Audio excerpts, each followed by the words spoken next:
Olá, sejam todos bem-vindos a mais uma live ao vivo e diária. E aí, meus amados, tudo bem? Se estiverem me vendo bem, me ouvindo bem, me avisem aí através dos comentários. Muito bom, pessoal, entrando aí todo mundo na nossa live. Maravilha. Alguns estão entrando na live ao vivo, né? E outros assistirão na gravação. Beleza, Emília? E aí, você tá conseguindo me ouvir bem, Emília? Tá tudo bem com a transmissão? Já tudo bem? Você me avisa aí. Hoje a live é sobre culpa e crise existencial. Perfeito. Então, para quem estiver entrando aí agora, né, que já nos acompanha e sabe do nosso Guerrilla Way, que é o nosso acompanhamento aí ao longo da semana, para que você ponha em prática os exercícios propostos aqui, façam exercícios, né, através dos temas propostos aqui nas nossas lives diárias. O Guerrilla Way, ele vai te dar esse passo a mais, esse acompanhamento para que você possa concretizar as coisas que a gente vai tratando aqui ao longo da semana. Quem assinou o Guerrilla Way, tá tudo normal, tá tudo bem com a assinatura, tá funcionando direitinho. Na quinta-feira agora as inscrições vão ficar fechadas por um mês para que a gente possa reestrear em grande estilo depois do Pancadão Guerrilla, beleza? Então fiquem atentos aí, mais informações sobre o Pancadão Guerrilla ao longo da semana. Se você ainda não se inscreveu, não está inscrito no Guerrilla Way, inscreva-se até quinta-feira agora, www.guerrillaway.com.br. Você não vai se arrepender, muito pelo contrário, você vai receber um material maravilhoso, fácil de usar, fácil de você aplicar no seu dia a dia, que de fato vai te dar aquele passo a mais para você poder concretizar aquelas coisas que a gente vai falando aqui ao longo da semana, para que não caiam, né? Para que não sejam boas palavras bonitas do Dr. Ítalo, mas que se tornem de verdade algo a mais aí no seu dia a dia, na sua vida, né? Então é isso. A gente tem centenas de depoimentos de pessoas que aplicam o Guerrilla Way e tem um monte de resultado. Para quem já é inscrito, né? Tudo bem, continua inscrito, tudo tá ótimo, vai funcionar normal, não muda nada, vai receber material, vai ter material normal no mês de julho. A gente só vai fechar as inscrições em julho, novas inscrições vão estar fechadas e a gente só vai reabrir depois de agosto, beleza? Depois do Pancadão Guerrilla, a gente vai reabrir as inscrições para o Guerrilla Way.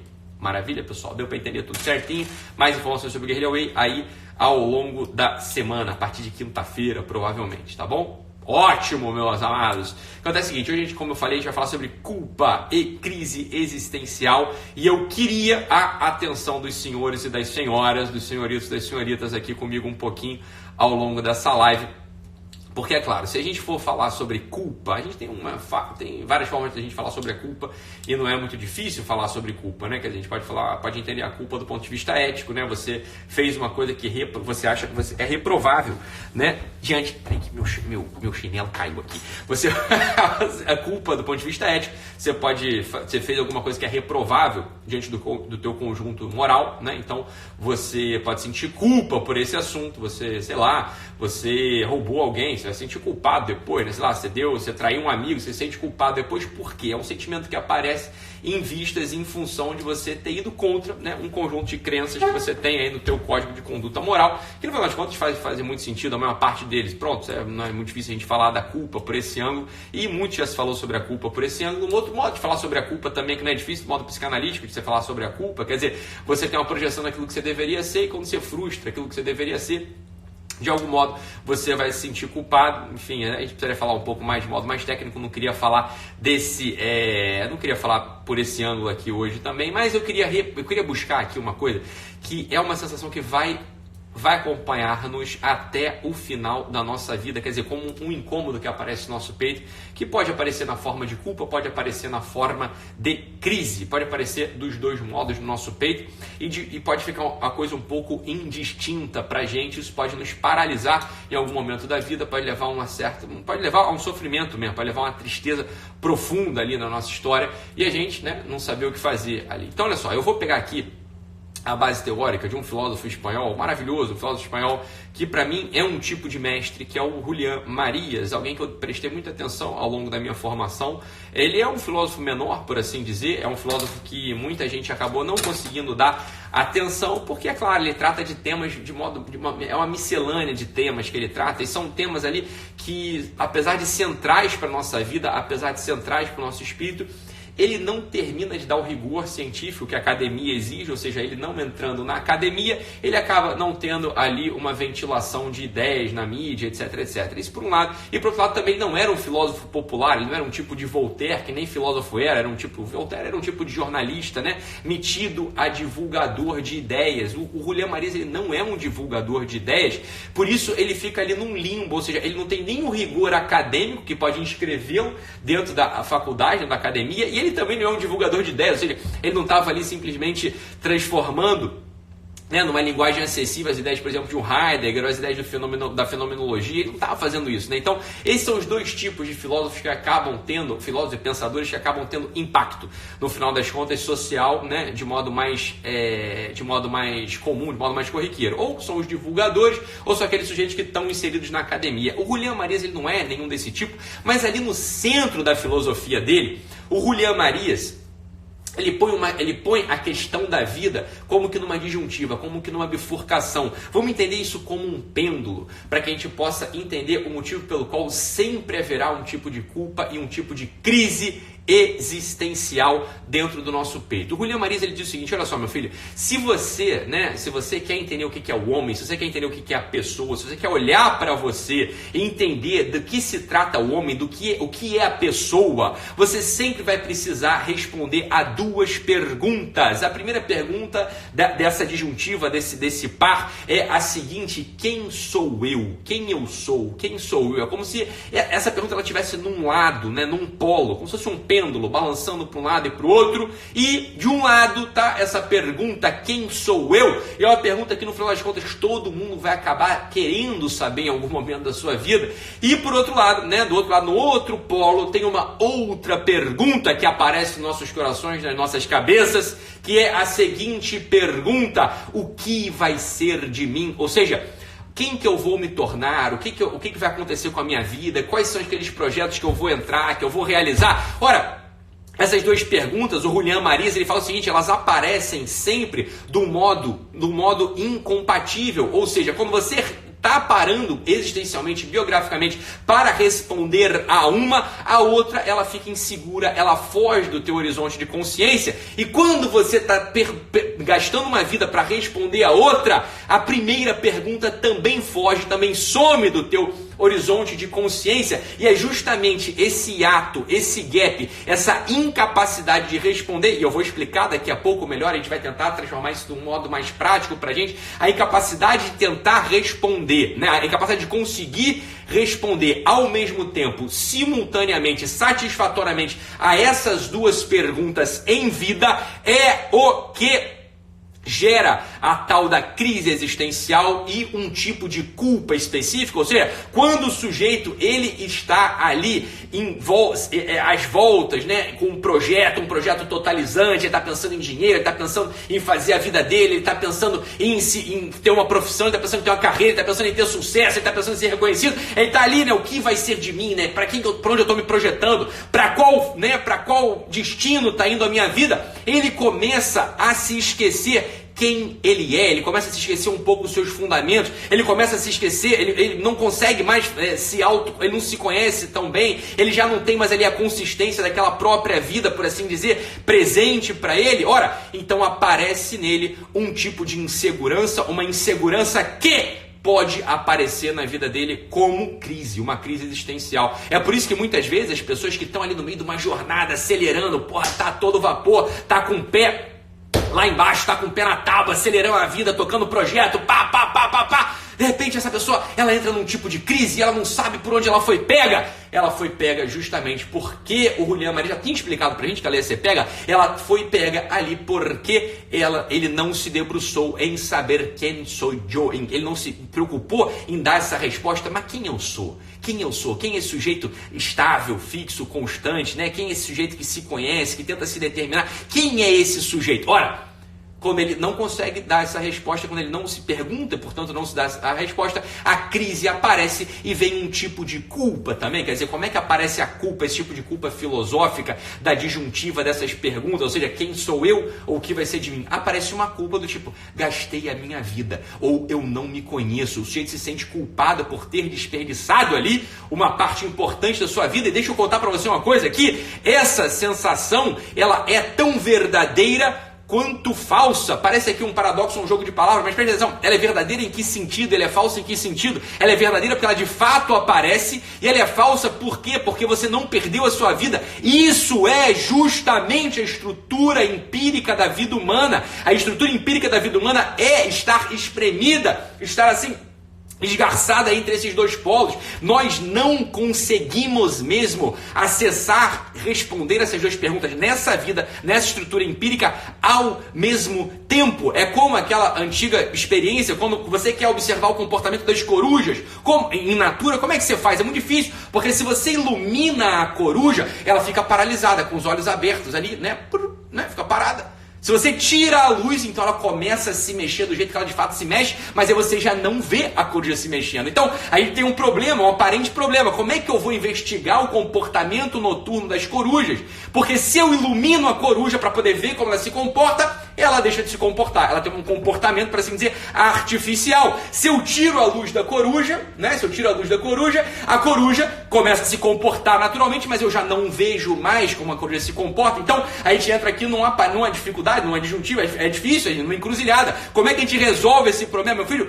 Isso é uma daquelas coisas maravilhosas sobre a vida humana. Não tem solução. A gente vai viver com esse tipo de chamado à crise existencial, com esse chamado de culpa para sempre. Isso é maravilhoso. Isso é justamente a fibra da vida humana. Isso é o que conta pra gente que a gente está vivo. Estamos vivos justamente quando experimentamos esse tipo de crise, meu amigo. É assim que a gente experimenta, assim que a gente vê que a gente está vivo. Essa crise, ela vai aparecer sempre pra gente, sempre vai aparecer essa crise pra gente, né? Não tem, a crise eterna, exatamente, é maravilhoso, é uma crise eterna, por quê? Porque se a gente se debruça muito, né, sobre aquelas experiências de autoconhecimento profundo, a gente paralisa também. Olha só que coisa maravilhosa. Se a gente começa ali a querer se autoconhecer, o que vai acontecer? A nossa vida prática, a nossa vida objetiva, o nosso projeto, ele paralisa também. E aí logo daqui a 2, 3 anos ou menos, a gente começa a olhar para nossa vida e falar, rapaz, eu até acho que me conheço, mas para que serviu esse negócio? Eu não fiz nada.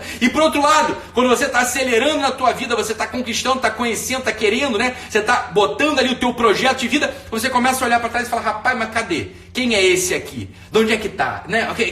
Quem é esse aqui? De onde veio esse negócio? Foi de mim mesmo? Foi do meu vizinho? Foi de outro? Eu fiz essas coisas porque eu quis, eu fiz essas coisas, né? Porque, sei lá, o meu vizinho quis, a minha mãe quis. Deixa eu te contar, é assim mesmo que funciona a vida, você está entendendo? Você não vai conseguir ter a totalidade das respostas, mesmo que você seja um falso, né? Ao mesmo tempo, nesta vida, você está entendendo? Você não vai conseguir, e essa resposta também, Natália, não serve, menos pergunta e mais ação, também não, você está entendendo? Porque olha só, menos pergunta e mais ação vai te jogar num dos polos, no polo, né? Justamente nesse polo do o que será de mim, mas aquele quem sou eu, que também é uma pergunta central, uma pergunta importante da biografia humana, começa a ficar apagado. Quando você orienta uma vida demais à ação, o que é que acontece contigo?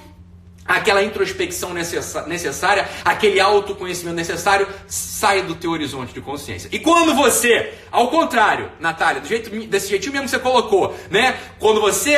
olha que pergunta boa. Grava pra mim aqui, Rosângela Galvão. Quem não tem crise é uma boa pergunta. E olha só, quando você faz o contrário, perguntas demais e ação de menos, você também tira do horizonte de consciência aquela característica necessária da vida humana, aquela característica chamada justamente projeção. Aquela característica que dá pra gente a nossa diferença entre os homens e as coisas. As coisas, elas não projetam. As coisas, elas estão dadas. As coisas, elas são o que são. Esse copo de coqueiros na minha frente é um copo de coqueiros, ele está dado, ele não vai para lugar nenhum, ele não vem de lugar nenhum, ele está aqui, ele está dado, ele serve para isso, pronto, acabou, né? Agora, você, minha amiga, né? Minha amiga Ana Cristina, minha amiga Jussara, meu amigo, né, Bruno, vocês estão aí, bem, vocês têm todo um projeto de vida, sem esse projeto de vida vocês não são vivos, você está entendendo? E aí uma pessoa acabou de escrever assim, a virtude está no meio. Ao contrário, minha amada, a virtude está no meio, presta atenção, não entenda mal essa frase da ética aristotélica, a virtude ela está no meio. Agora, que meio é este? O meio não é aquele morno, você está entendendo? Então presta atenção. Em medio virtus, quer dizer, no meio está a virtude, cuidado, porque na verdade, a virtude nesse caso, ela não está no meio, mas ela está nos extremos. Ela está em tentar viver nos extremos. Você sabe que jamais você vai conseguir viver simultaneamente nos extremos. Por isso que eu insisto aqui pra gente que a regra da vida, um dos ingredientes da vida humana que vai te levar à felicidade, chama-se intensidade. Viver uma vida de modo intenso, viver uma vida de modo pleno, viver uma vida com energia. Isso é um dos ingredientes da vida humana. E aí está o ponto daquela menina que falou agora aqui pra gente, acho que foi da Rosângela Galvão. E a pessoa que não tem crise nunca? Essa pessoa que não tem crise nunca, ela virou uma coisa. E a crise vai aparecer para essa pessoa de modo dramático no leito de morte, como apareceu para aquelas milhares e milhares de pessoas da enfermeira australiana que perguntava para aqueles sujeitos no leito de morte, aqueles sujeitos já para morrer, perguntava para eles o seguinte, olha, você se arrepende de algo? E as pessoas ali diante da morte inexorável, da morte que apareceria, disseram para elas, olha, eu me arrependi de não ter sido eu. Não ter sido eu é um arrependimento profundo e dramático, é uma crise no final quase sem solução. Por quê? Porque aquele sujeito, ele nem se preocupou em responder quem eu sou, ele não se preocupou em responder quem ele é, e pouco ele se preocupou em projetar, em organizar projetos, em fazer coisas. É como quem diz, ele viu aquela vidinha mais ou menos, só que a vidinha mais ou menos, a vidinha mais ou menos, a vidinha morna vai ser vomitada. Essa vidinha morna, essa vidinha, né? Mais ou menos, essa vidinha pode não te precipitar uma crise aparente, mas você perdeu a vida, você tá entendendo? Você não fez nada que devia fazer. Eu não sou daquele sujeito que gosta da introspecção profunda, só introspecção, porque o sujeito paralisa no final das contas, né? Mas é aquele sujeito ali que tá lá numa vida, né, de introspecção, também uma vida nada prática, uma vida que não tem resultado nenhum. Esse sujeito, ele tem as crises interessantes, as crises necessárias da vida. Esse sujeito é maravilhoso também. Esse sujeito, ele conhece pouco o mundo, ele conhece pouco da natureza humana, porque a natureza humana ela não se conhece apenas por um mergulho em si, mas por um mergulho na realidade, como o título daquele livro do Max Scheler, né? Quer dizer, o posto do homem, eu não sei como é que foi traduzido esse livro, o lugar do homem, o posto do homem no cosmos. Quer dizer, o homem tem um lugar no cosmos, o homem tem um lugar no cosmos e o cosmos tem um lugar nesse mesmo homem. Ou seja, o homem ele não se conhece apenas indo para o Tibete e passando 7 anos meditando. O homem não se conhece indo tomar uns golinhos lá de ayahuasca. O homem não se conhece só assim, o homem se conhece profundamente também, vivendo a experiência do outro polo, desse polo da projeção, desse polo do que vai ser de mim. Isso é maravilhoso. E viver intensamente nesses dois polos, sabendo que a crise aparece porque não se pode responder ao mesmo tempo, é para te dar calma, meu filho, é para te dar calma, meu amor. Olha só, isso é a estrutura empírica da vida humana. A estrutura empírica da vida humana é drama, é crise, ela é dramática, ela é narrativa, é maravilhosa, ela é difícil mesmo nesse sentido de que você nunca apreende tudo. O desejo louco de aprender tudo é o que faz você virar uma coisa realmente como esse copo. Essa coisa ela tá dada. Você não demora muito tempo para poder responder quem sou eu. Se esse copo perguntasse para ele quem ele é, ele sabe, ele tá dado, tá aqui, tá claro, porra. Ele não tem um mundo interior. E se esse copo também se perguntasse o que se fará de mim, o que se fará de mim, bem, ele também sabe o que se fará dele. É simples. Esse copo ele se responde de modo simples. Um homem, uma mulher, eles não se respondem nunca de modo simples e muito pelo contrário. As respostas, elas são excludentes. A crise e a culpa e a crise existencial, o drama da vida, graças a Deus, ele sempre vai aparecer pra gente, porque pessoas não são coisas.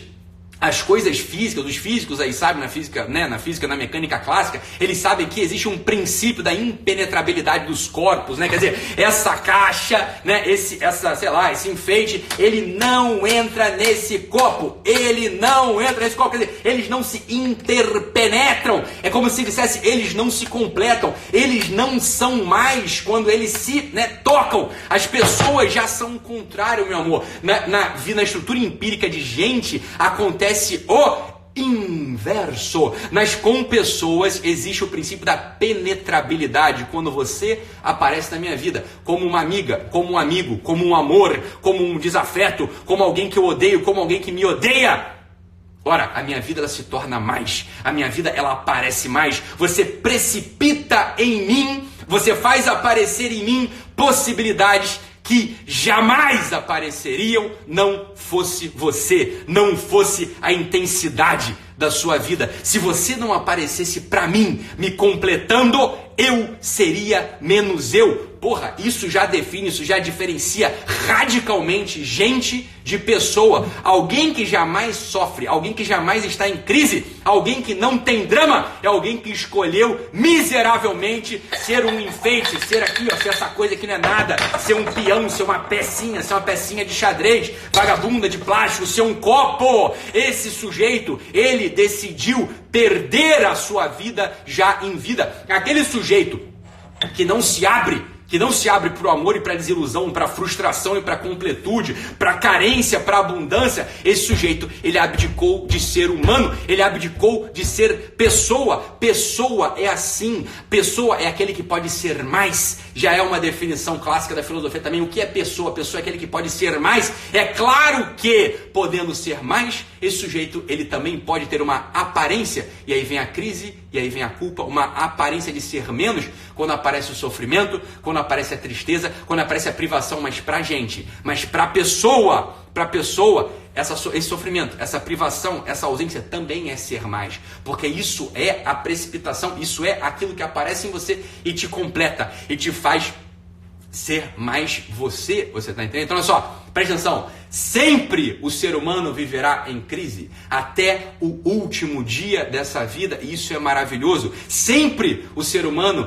viverá com um tipo de culpa, uma culpa de não ter respondido perfeitamente quem sou eu, e uma culpa por não ter conseguido responder perfeitamente o que se fará de mim. Ora, somente na vida eterna, somente na passagem para a transcendência, essas duas respostas, como que num mistério de milagre, elas se juntam, porque ali você já está fora do tempo, ali você tem a completude, você tem toda a tua forma, e num lance de olho, porque você pega toda a simultaneidade, e você já tem noção do teu destino final, somente ali a crise desaparece, somente ali a culpa desaparece, somente ali o drama desaparece. Por quê? Porque essas duas perguntas são respondidas pela primeira vez de modo simultâneo, como que num mistério, como que num milagre. Quer dizer, quem sou eu? O que se fará de mim? Estarão perfeitamente respondidos só na tua passagem para a transcendência. Nesse mundo, no mundo material, nessa estrutura empírica da vida humana, a culpa e a crise existencial, graças a Deus, elas vão aparecer no nosso peito até o final da nossa vida e nunca fugir de dar a resposta: quem sou eu? Ou seja,